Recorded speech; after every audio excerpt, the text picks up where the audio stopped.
I waited all week for their Halloween dinner invitation. It never came. So while they were celebrating without me, I drove to the house, changed the locks, and turned off the lights inside. When they came home, they couldn't get in. I just watched from the porch and said, "Happy Halloween." My name is Walter Crane. I was 72 years old, a widower, and a grandfather. I kept a small house neat, a porch swept, and a garden where rosemary and mint grew without fuss. I believed in work done right and promises kept. I believed in family. I believed in my daughter Nora and her husband Brent. I also believed in paying attention. Lately, attention was the only thing that kept me steady. That night, the air was cold enough to turn breath into smoke. I sat on the porch swing in my old coat with the frayed cuffs. The house behind me was dark. The breakers were down. 2 new pumpkins sat on the steps. I had carved them myself an hour earlier. Simple faces, clean lines. The street stayed quiet until their car turned the corner. Music thumped once and died. Headlights swept the driveway and caught my boots. The swing creaked. I did not stand. They got out still dressed from the restaurant. Brent in black from head to toe, neat and pressed. Nora in a long dark coat, a pearl choker, and a smile that meant she thought she'd already won. They were laughing as they walked up the path. Then they saw me. "Dad?" Nora said. The word was flat. Not surprise, not joy. A tone check. Brent tried his keys. The lock would not turn. He tried again. He looked up at the dead porch light switch like it owed him something. His eyes flicked to me. I kept my face still. "You changed the locks," he said. "Yes," I said.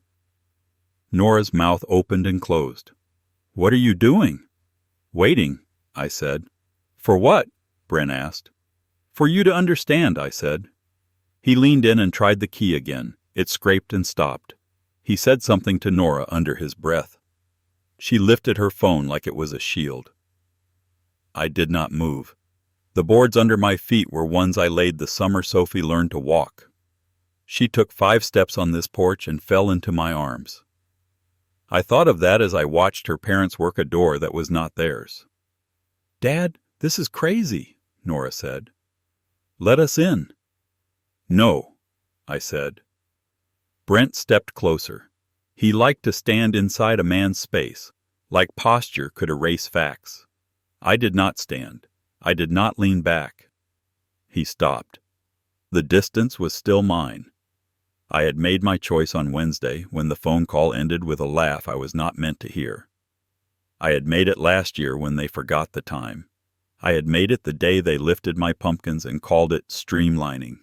I had made it when the light in my house felt like it belonged to everyone but me.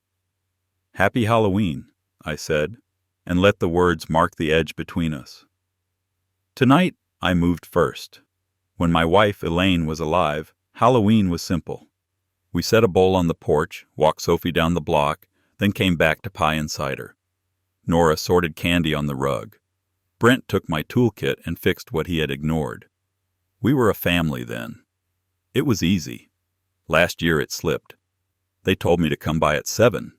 At 7 they texted that they were running late. At 8 they said 9. At 9 they sent a photo from across town with "Save you a slice" above a plate I never saw. My porch light stayed on for the neighborhood kids. I ate pie alone. At midnight they came by, laughing on the walkway, and told me I should have waited. I smiled and said it was fine. It did not feel fine. This October began with promises. Nora sent 3 messages that said, "We'll confirm later." Her tone was light, like we were rescheduling a delivery. Brent followed with, "We'll make it special, Walt." Trust us, I wanted to. I tried. Then the small humiliations. I stepped outside one morning and my porch pumpkins were gone. I had carved them the day before. Later, I saw them in Nora's photo. Same faces. Same nick in the stem where my knife had slipped. Her caption read, "Streamlining the porch for our party." She did not tag me. I called. "You took my pumpkins." "They were just sitting there," Nora said, quick and bright. "We needed extras. Don't be fussy." I wasn't asked, I said. Dad, she sighed, the kind of sigh that puts you in a smaller chair. It's just pumpkins. A week earlier, she had asked to borrow Elaine's silver candlesticks for a themed dinner. She promised to be careful. They came back with dried wax down the stems and a deep scratch on the base. Adds character, Brent said, smiling. He set them on my table like they were his now. I stood at my window and looked at my bare steps. That small triangle of orange light had always made the house look warm. Now it looked stripped. I felt foolish for caring about pumpkins and candlesticks. I also knew small things show big things. They told me to keep the week open. They said we'd set a time soon. They promised a tight plan. It sounded like business talk. My family had started to speak to me like I was a client who should stop asking questions. I pushed a broom across the empty porch. I wondered when we stopped using simple words. The first small cut was my ladder. Brent borrowed my tall ladder for safety. He said his was dented. He took mine and never brought it back. 2 weeks later, I saw it leaning against his garage in a photo. I texted, "Bring it back when you're done."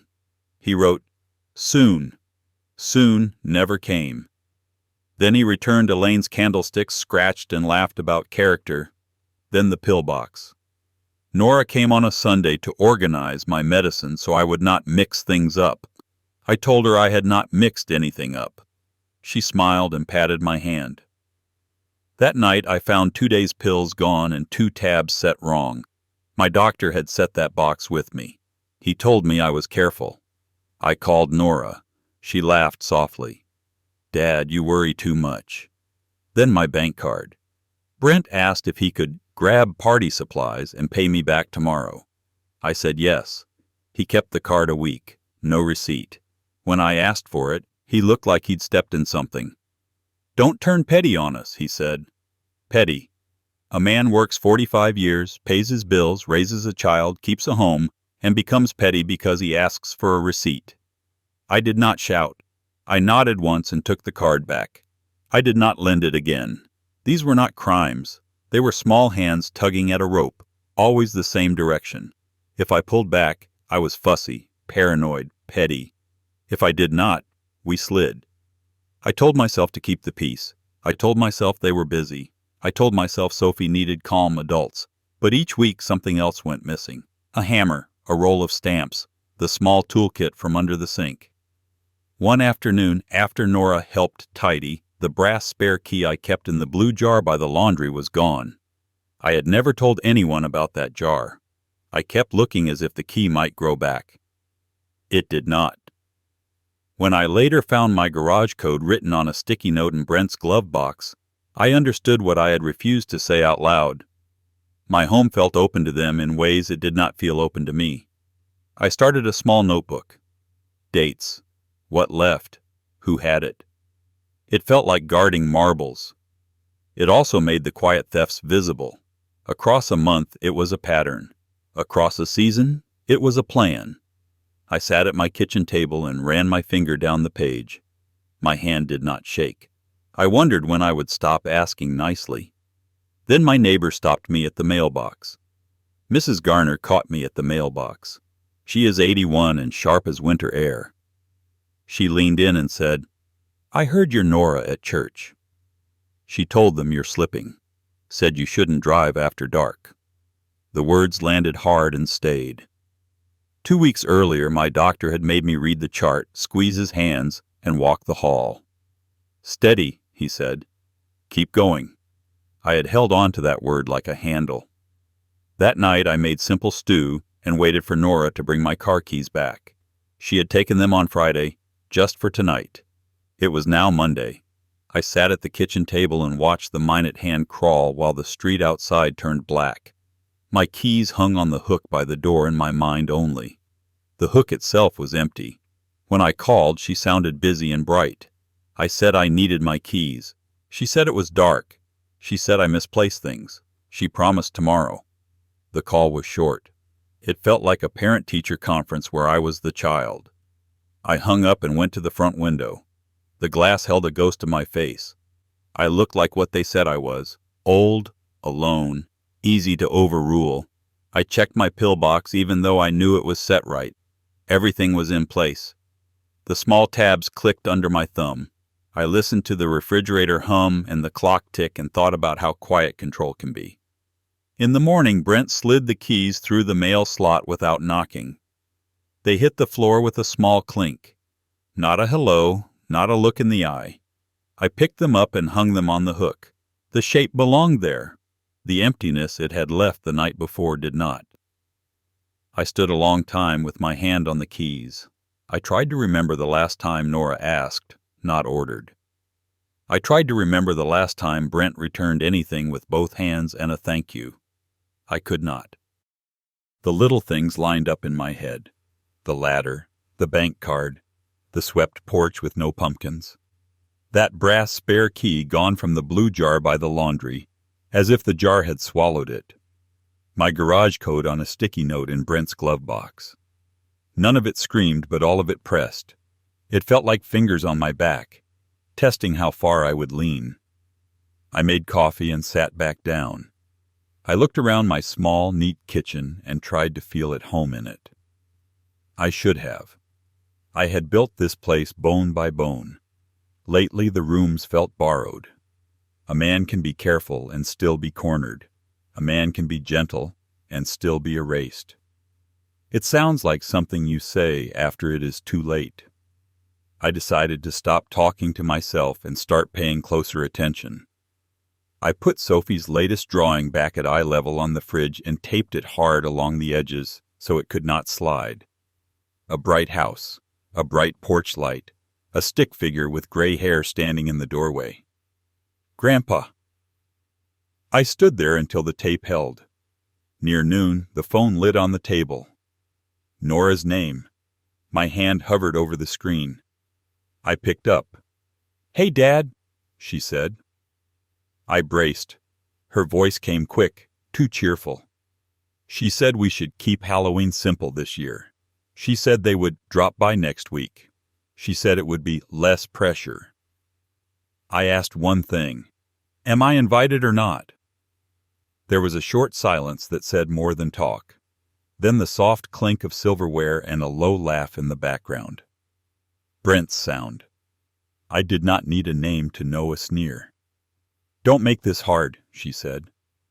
"It is not hard," I said. "It is one word." More silence.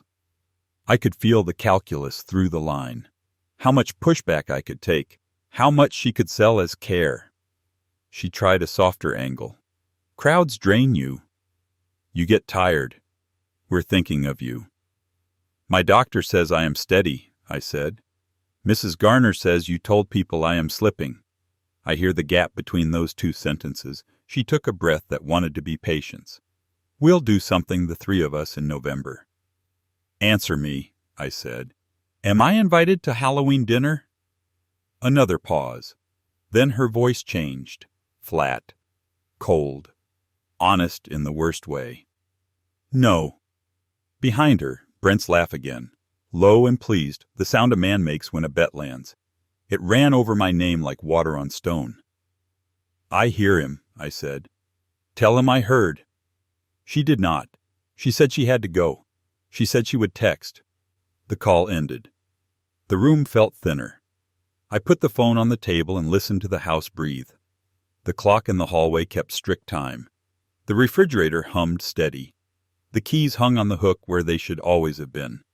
The little drawing on the fridge stared back at me with a bright square where the porch light glowed. That light had always meant welcome. Lately it meant anything goes. My porch had become a loading dock. My table had become theirs. My name had become a placeholder on their weekend plans. There is a special kind of ache when your own child treats you like a piece to move. It is not sharp. It is slow and heavy. It does not leave a mark you can point to. It just keeps lowering the ceiling until you bend without noticing. I stood and went to the front door. The steps looked bare without pumpkins. The switch by the doorway felt smooth under my thumb. I did not flip it. I looked out through the glass at my own porch and saw it the way they now saw it. Open, available, already theirs. I stayed there a long time. Then I took the keys from the hook and put them in my pocket. The metal felt right and real in mine. I had waited all week for an invitation that did not come. I had waited all month for my own house to feel like my house. I was finished waiting. I would set a boundary they could not talk over. The door would not open for them. The lights would not greet them. The house would answer for me. They had taken everything, calling it care. It is going to be my turn now. Soon, I'll drop the justice hammer on them and teach them a simple lesson about dignity. You don't want to miss it. But before we continue, please subscribe to the channel and write in the comments what time it is where you are now. 2 days after Nora told me I was not invited, a glossy flyer slid through my mail slot. The paper was thick. The ink smelled new. A smiling agent stood in front of a coming soon banner. Below, there was a bright photo of a living room I knew too well. My rug, my oak coffee table, the lamp Elaine picked out in 1987. My window shears pulled tight so the room looked like a hotel. I held the flyer with both hands and read the fine print. Motivated seller. Quick possession. The contact line did not have my name. It said, Family Representative, Brent Davis. His number, his email. My name was nowhere. My stomach went cold. Not the kind you shake off. The kind that tells you a line has been crossed and they expect you not to notice. I thought back to July when they helped declutter. They boxed my photo albums and told me buyers like a clean slate. Brent said words like flow and value. He painted over the pencil marks on the pantry door where we used to measure Nora's height. Buyers want fresh, he said, and smiled while he covered my life in beige. Nora took Elaine's quilt off the couch and folded it like a towel. Looks busy, she said, and put it in her trunk. It took a month to get it back. They held a small party in August. Friends stopping by, Nora had said. They told me to rest upstairs. I lay in my room and listened to strangers laugh in my kitchen. I heard Brent say, Yeah, it'll be ours soon.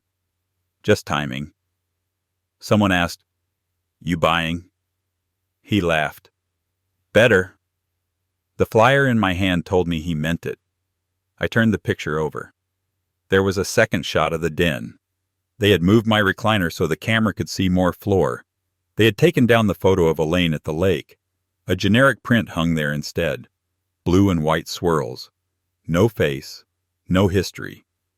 I sat at my table and looked around my real room. The dent in the coffee table where Sophie dropped a toy truck. The scuff on the baseboard from moving the tree one Christmas. The small chip in the lamp I always turned to the wall. This was a place made by hands and time, not by a brochure. Brent's name on my flyer felt like a knife wrapped in a smile. Family Representative. He had introduced himself that way to a neighbor once while I stood right there. The neighbor said, Oh, Walter, are you moving? Brent answered before I could. Soon, he said, and squeezed my shoulder as if he were the one that would miss this place. I held the flyer and thought of every small thing they had lifted from me. My ladder, my spare key, the candlesticks, my pumpkins, my place at my own table. Now they were lifting the house itself and giving themselves titles for it. I folded the paper very carefully. I slid it into the drawer under the phone. I sat for a long time and breathed until my hands were steady. A man does not have to shout to say no, but he does have to decide when to say it. That Saturday, my granddaughter Sophie brought me her tablet. The screen was frozen on a game. Please, Grandpa, she said, small and serious. I wiped my hands on a towel and set the tablet on the table. She sat next to me with her chin on her fist and watched. I liked fixing her things. It made me feel useful in a clean, honest way. I tapped and held and restarted. When the screen came back, a message slid down from the top. A text thread. The names at the top made my mouth go dry. Nora. Once Dad's placed, we list within a week. Brent. We'll get him to sign after Halloween. Don't spook him. Nora. I'll bring the brochure tonight. He won't argue in front of Sophie. The words stayed on the screen like a stain. I did not move for a long second. Sophie swung her feet and hummed. She had no idea her parents were planning to move me like furniture. Is it fixed? She asked. Almost, I said. My voice was calm. I do not know how I did that. I took a screenshot with my thumb and forefinger. Then another. I mailed them to myself. I told myself it was just to remember what was said when my mind played tricks on me later. My mind did not play tricks, but they did. I handed the tablet back and asked Sophie if she wanted cocoa. She nodded hard. While I warmed milk, I thought about other whispers I had collected without wanting to. When Elaine got sick, I drove Nora to an appointment and heard her tell a nurse, "He's sweet, but he's not practical." She said it like I was a favorite pet that could not be left alone. I swallowed it then because grief makes people say small, stupid things. Later, the small things turned ugly. One Thanksgiving, when the kitchen was loud and hot, I reached for the carving knife and Brent took it out of my hand. "Let me," he said, and didn't look at me. He served everyone but set my plate last, like I was a guest who should be grateful for scraps. When I asked for Elaine's gravy boat after dinner, Nora said, "We'll store it." You forget where you put things I did not forget. It was her who kept moving my home around. Once they put my mail in a neat pile by the door. On top was a blank check from my checkbook.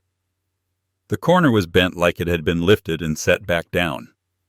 Brent smiled and said, "We should streamline bills, Walt. Auto pay. One signature and you can relax." He used the word relax as if I had earned a nap instead of a say. Standing at my stove, cocoa steaming, I looked at the tablet on the table, at the bright little case with cartoon cats. I thought of their words. Placed, sign, don't spook him. They spoke like handlers, not children. Sophie slurped her cocoa and grinned. "Sticky mustache," she said. Milk sat on her lip like a white line. I smiled back. I wiped her lip gently with a napkin. I felt a fierce heat rise in my chest. Not rage, something older. The part of a man that stands up when people he loves are in the room. The part that knows right from wrong without looking it up. I washed the pot and put it away. I wiped the table until it was dry.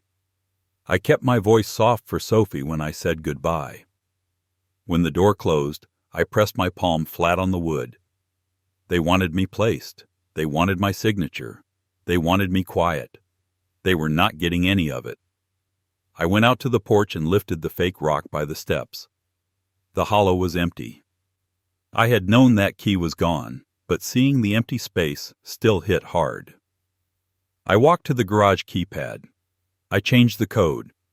I used Elaine's birthday forward and back. I tried it 3 times. It worked. I did not write it down. Inside, I sent one text to both Nora and Brent. "No entry without me present." Nora replied right away, "Dad, please." "You're being paranoid." Brent sent a wink and wrote, "We'll swing by anyway. You love surprises." I put the phone face down. My mind went to last spring. They held a Friendsgiving in April. "It's a theme," Nora said. She told me to rest upstairs. I heard strangers laugh in my kitchen. I went down to say hello. A man I did not know sat in my chair with his feet on my ottoman. Nora steered me away like I was in the wrong room. Brent opened my fridge and told a friend, "We'll knock down this wall when it's ours." The next week, they canceled my newspaper without asking.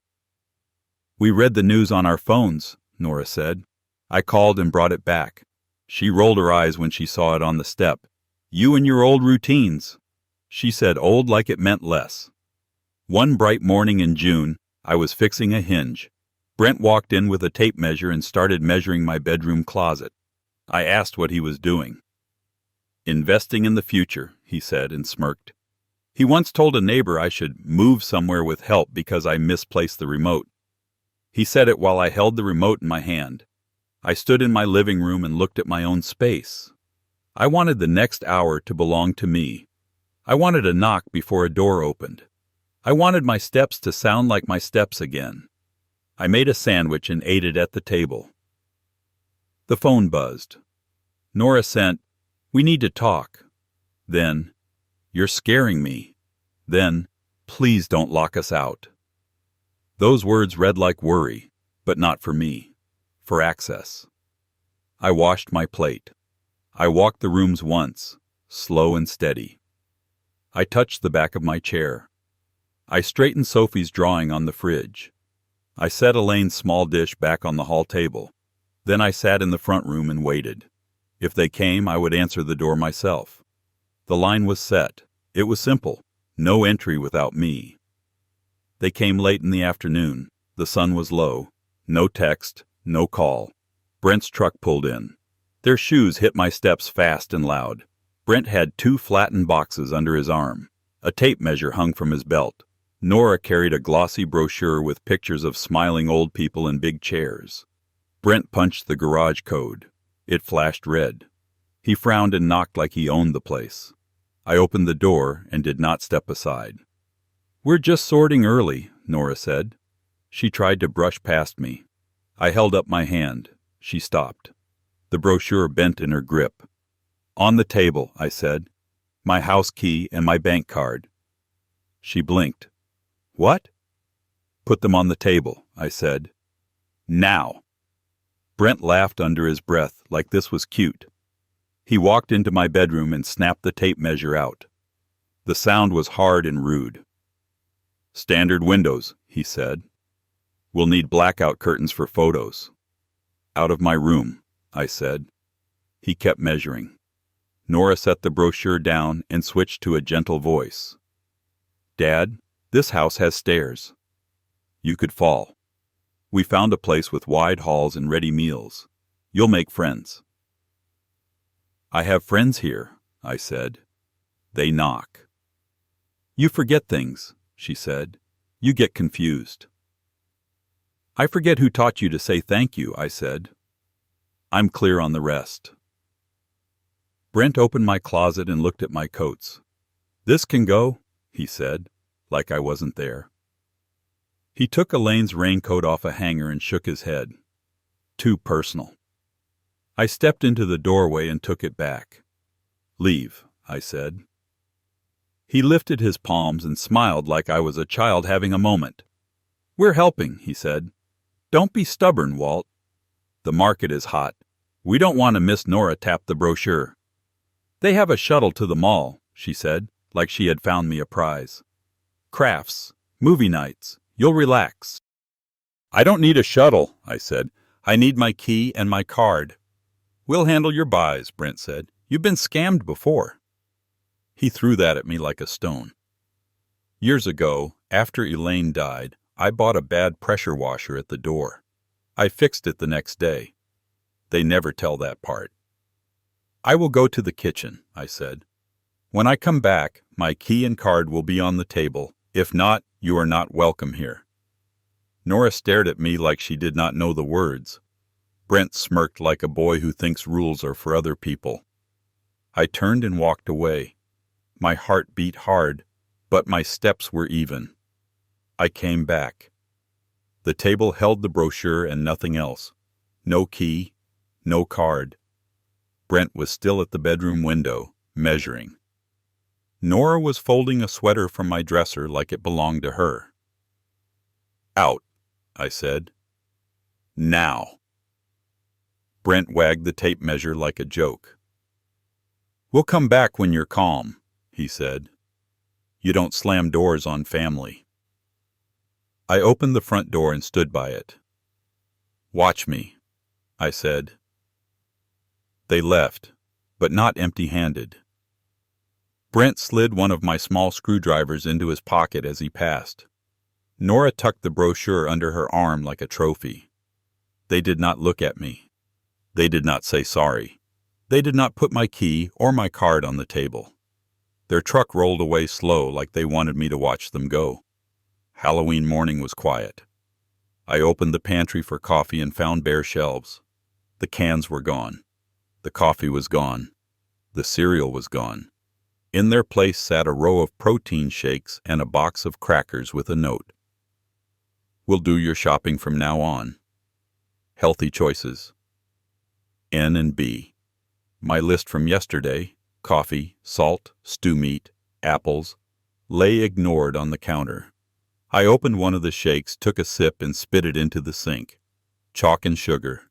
I put it back in the fridge and set the note beside it. I wanted to see their names on the thing they called help. The phone rang. A soft voice. "Hi, Mr. Crane. This is Kara from Willow Grove. We're confirming your intake for Monday at 10. Your daughter scheduled your assessment and tour.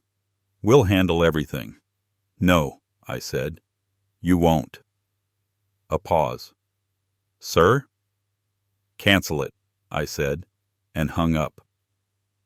I stood at the sink and listened to the house breathe. The refrigerator hummed. The clock kept time. Small sounds, steady and honest. I opened the living room curtains. They had tied them back with twine again to let in more light. I untied the knots and let the cloth fall the way Elaine liked, soft and straight. I turned my chair back toward the lamp. I set Elaine's small dish on the hall table. I wanted the house to look like itself. The mail slid through the slot.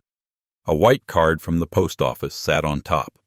"Change of address confirmation," it read. "New address, Nora's Street. Effective date, next week." I held it a long time.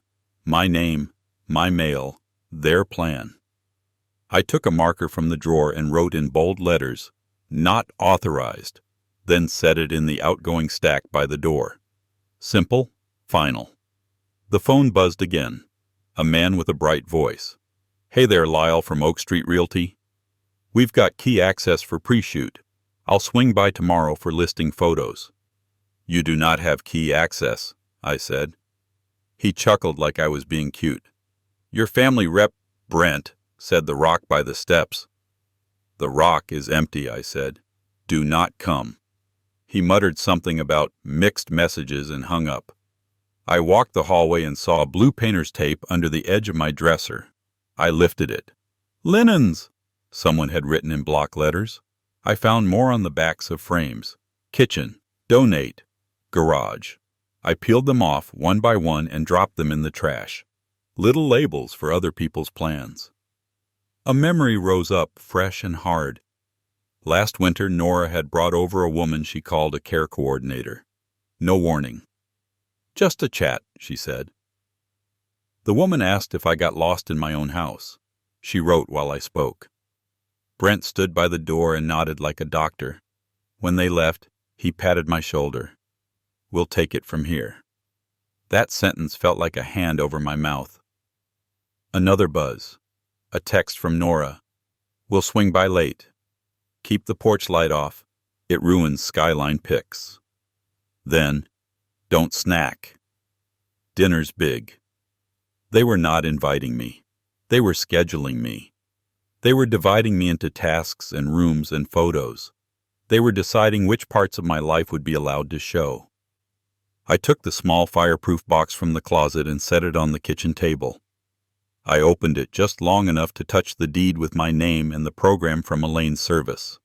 I did not need to study anything. I only needed to remember who the house belonged to and why. I charged my phone until the battery read full. The screenshots from Sophie's tablet sat in the photo roll, clear, simple, dated. I wrote a note in block letters on plain paper. No entry without me. I put the realtor flyer under it so their names would stare back at them. In the afternoon, I carved 2 new pumpkins with steady hands, simple faces, clean lines. I set them by the door and swept the steps. I put my coat on the hook and my tool bag by the chair. The sun slid down. The street went still. I felt calm, the kind that comes when a man stops asking and starts answering. By 6, their photos started showing up. Nora posted a shot from the restaurant. Costumes, cocktails. "Big night," she wrote. Brent added, "Best tradition." I watched the screen go dark and set the phone face down. I waited until the street was still. Then I moved. I took the new lock set from the drawer and my tool bag from the hall closet. The brass was cold in my hand. I worked slow, steady, screws out, old cylinder free, new one in. The deadbolt turned smooth. I did the back door next. Same patient steps. I wiped the smudges with a clean cloth when I was done. I have always done clean work. I went to the breaker panel and dropped the house to quiet. The hum died. The rooms went soft and black. Only the porch held a sliver of night sky. I set 2 pumpkins back on the steps, the ones I carved in the afternoon. Simple faces, clean lines. I centered them, then sat in my chair with my coat buttoned to the throat. On the small porch table, I placed a note I had written in block letters on plain paper. No entry without me. I slid the realtor flyer under it so their names would face their eyes. I kept my phone in my pocket. The screenshots from Sophie's tablet were there if I needed them. I hoped I would not. While I waited, I thought of a day 2 winters ago.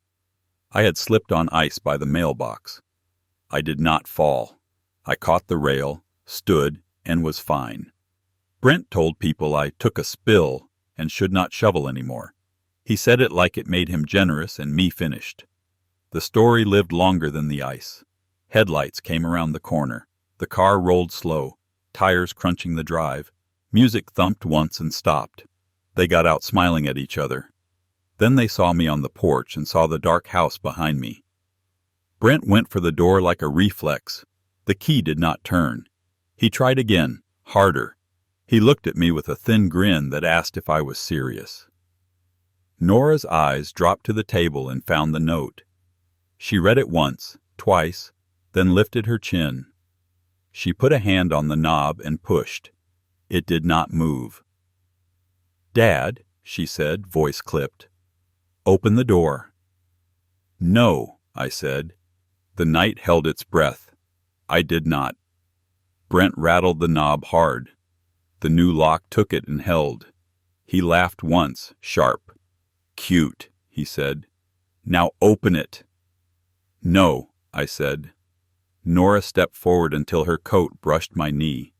"This is not a game," she said. "We've had dinner. Sophie's with a sitter. We're not doing this at midnight." "You already did it," I said. "You did it when you took my pumpkins. You did it when you kept my keys. You did it when you laid out your costumes and told me I was too tired to come." Brent pointed to the dark house behind me. "You cut the power? Are you trying to hurt yourself?" "I'm preventing you," I said.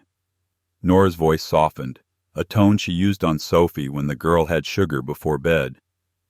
"Dad, you get confused at night. That's why we were going to keep it simple." "You should say thank you."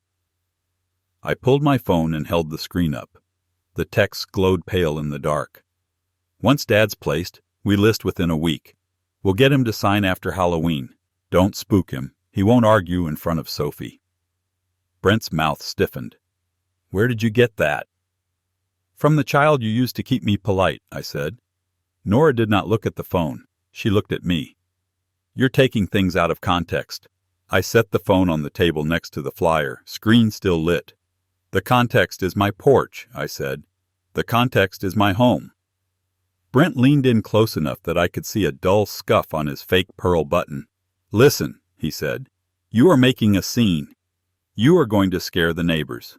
Open the door, sit down, and we'll talk like adults." "You had months to talk like adults," I said. "You talked like owners." "That ends now." Nora's jaw set. "If you loved Sophie, you would stop this," she said. "You would let us set things up so you don't fail." "I love Sophie," I said.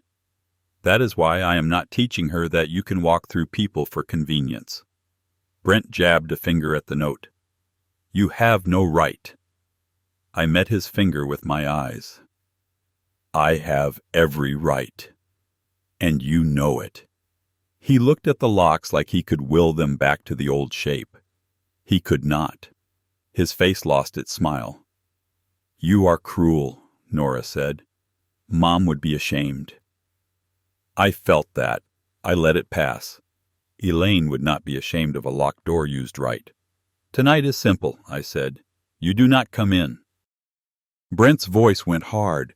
He said they could call the police. He said I wasn't safe. He said the word welfare. Call, I said. Tell them why my pantry is empty. Tell them why your name is on a flyer for my house. Tell them why you hold my key and my card. He took the top step. I stood. The porch felt small. The space was still mine. That step is the line, I said. You cross it, I call 911 and use the right words. Elder abuse isn't a warning. It's a report. He froze. His eyes went to Nora. He wanted her to fix me. She lifted her chin. She said I was being dramatic. She said I was tired. She said I needed people who understood. I'm not tired, I said. I'm done being handled. Her mouth thinned. She said the quiet threat out loud. Incompetence.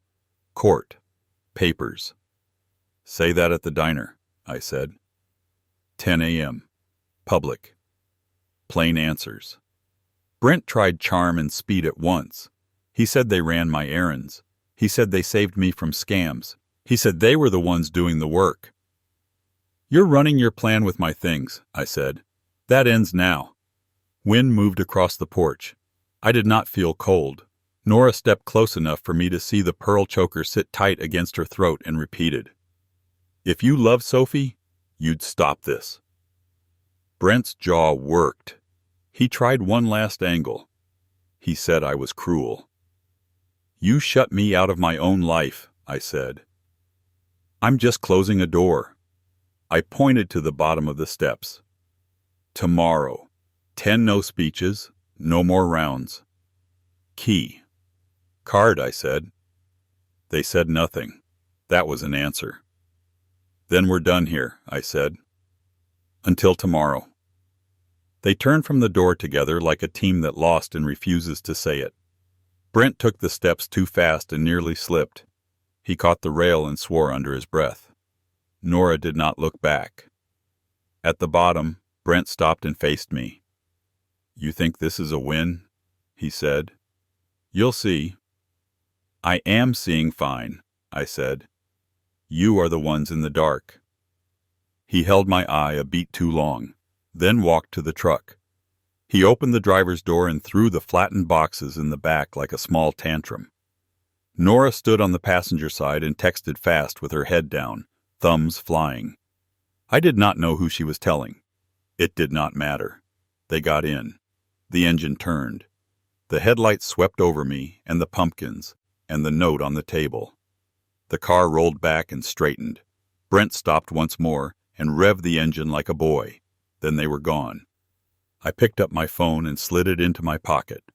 I folded the note and the flyer and put them under the chair leg to stop a wobble I had been meaning to fix. I liked the weight there. I locked the deadbolt and the knob. I sat down again and let the quiet settle. The house was dark and mine. My hands were steady. My breath was slow. The porch light stayed off. The two pumpkins watched the steps like small guards. Tomorrow, I would bring daylight. Next morning, the diner was bright and busy at 10. Mugs thudded, plates slid. People talked like normal people. I chose a booth by the window. I set a plain folder on the table and waited. Nora and Brent came in wearing their night before faces, polite, tight, hungry for control. They slid into the booth across from me. Nora reached for my hand like we were family at a holiday. I didn't give it. I opened the folder and placed 3 things on the table. The realtor flyer with Brent's name. The post office card that said my mail would go to their street. Across it, in thick marker, I'd written "Not authorized," and a single sheet with the screenshots from Sophie's tablet. I didn't raise my voice. I didn't explain the obvious. You will return my house key and my bank card, I said. You will remove your name from anything to do with my home. You will stop making appointments about my life. Brent gave me a smooth smile he'd practiced. You're misunderstanding. I held his eyes. Key. Card. He looked at Nora. She looked at the items on the table and then at me, as if weighing how much of me was left. She pulled her purse into her lap and set two things down, my brass key on the blue fob and my card. She slid them across the salt shaker. "Temporarily," she said, "until this mood passes." "This isn't a mood," I said. I put the key and card in my pocket. "It's a boundary."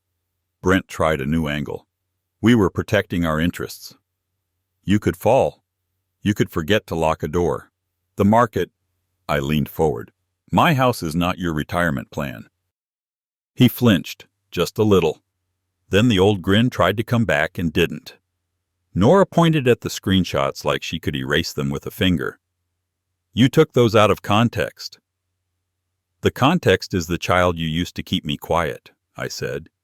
"You wrote placed and sign after Halloween. I don't need more context." The server refilled our mugs. She called me Mr. Crane and smiled at my face the way people smile when they recognize someone who eats here often and tips fair. I thanked her and waited until she walked away.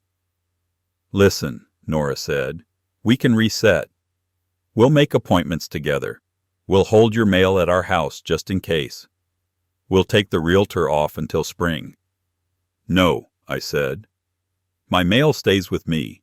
The realtor goes today. No more care coordinator visits. No more meetings I don't set." Brent crossed his arms. "And if we disagree?" "Then I file a report," I said. "Elder abuse is a term I will use if you push me again." "That is not a threat. It is a plan." The words sat in the air like weight. Nora's face hardened. Brent's jaw jumped. They had not expected me to say it plain. I finished my coffee and slid a single page across to them. It was not legal language.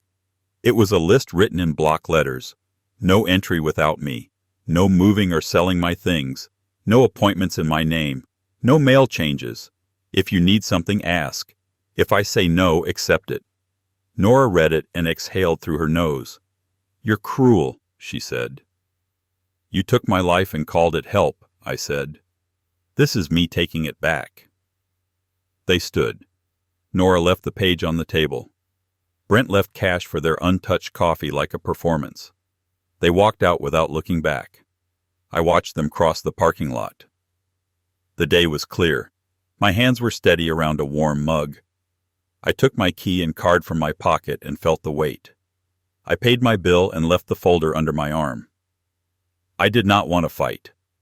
I wanted a wall they could not climb with charm or guilt. I wanted peace that did not depend on their moods. I made 2 short calls when I got home. The first was to the realtor. I read the name on the flyer and used the number under Brent's. A young man answered with energy. I told him simple facts. He did not have permission to enter. There would be no listing. No one spoke for me. He tried his upbeat voice. "Your family rep—" I cut him off. "There is no representative. If you come to my door, I call the police." Silence on his end. Then, understood. That was that. The second call was to the post office. I read the number from the card. A woman with a calm voice listened, then said, "We'll reverse the change of address today. We'll also put a note on your box. No changes without you here in person." She did not need my story. She only needed my yes. I thanked her and put the card in the drawer with the rubber bands. I also called Willow Grove. "No intake, no tour, no calls," I said. The woman asked if I was sure. "Yes," I said. "And remove my daughter's name from any file with mine." She said she would. I believed her.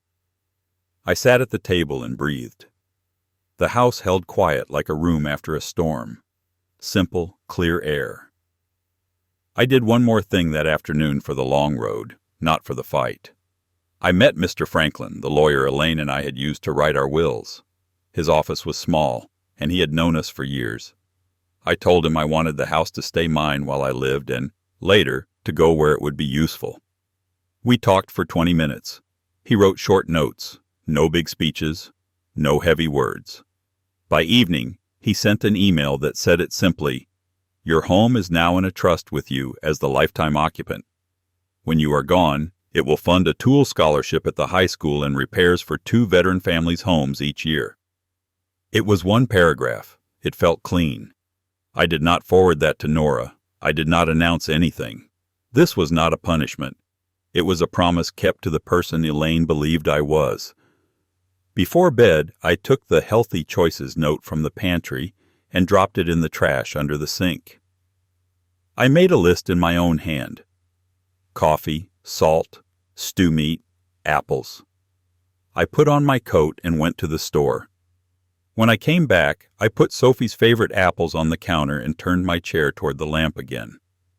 I taped her drawing flat on the fridge one more time. The bright porch light she drew looked at me like a small yes. I slept with the porch light off and the deadbolt turned. The dark did not scare me, it kept me safe. Saturday, Mrs. Garner's grandson rolled up on his bike. He waved. I waved him in. "Tell your grandma I've got stew," I said. He pedaled off. I set 3 places. Plain bowls, solid spoons. I cut 2 apples and put them in Elaine's small dish. The house smelled like onions and beef. Lemon oil on the wood. Normal. Right. They came at 5. I held the rail while Mrs. Garner climbed the steps. "This your famous stew night?" she asked. "It is now," I said. She sat by the lamp. Her grandson parked his bike and came in quiet. We ate. We talked simple. The shop class needed clamps. The old maple out back needed a trim. Mrs. Garner fed a stray cat and swore it wasn't hers. We laughed. It felt clean in my chest. A face appeared at the screen. Sophie. Big eyes. Small hands. A quick whisper. "Mom said I can say hi." "Come in," I said. She slipped inside like a secret. I set the apple dish near her elbow. "Best kind," she said around the missing tooth. I told her the drawing was still on the fridge. She ran to check, then nodded. "It looks right," she said. "The light is on." She hugged me fast and strong. "I have to go," she said. "Mom's in the car." I didn't look past her. I waved only to my granddaughter. That was enough. I walked Mrs. Garner and the boy to the gate after supper. The air was cool. The sky held a faint strip of color. The day wasn't done. Neither was I. Inside, I made coffee. I wrote an index card in block letters and taped it inside the hall closet. Knock. Ask, behave. Not for them. For me. A line I would keep. My phone buzzed. A long text from Nora. It had the word sorry in it, and a lot of excuses dressed as care. I read it twice. I didn't spill heat back into the phone. I didn't argue. I typed one sentence. "We can talk here, Sunday at 2. I set the phone down. I turned the porch light on. Not as a welcome, as a choice. The house held steady under my hands. Chair toward the lamp. Elaine's dish back where it belonged. Sophie's drawing taped flat. The deadbolt turned the way it should. If family wanted back in, they would come the right way. They would stand on the porch and knock. They would ask. They would behave. Or the door would stay shut. I washed the bowls and set them to dry.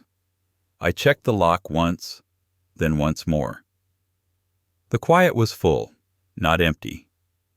I went to bed in a place I built. I slept with the light I chose to leave on. If this were your porch, what would justice look like? Would you have waited longer or acted sooner? Share your opinion in the comment section. My grandpa's words really happened. I believe him. If you want more true tales stories like this, hit subscribe.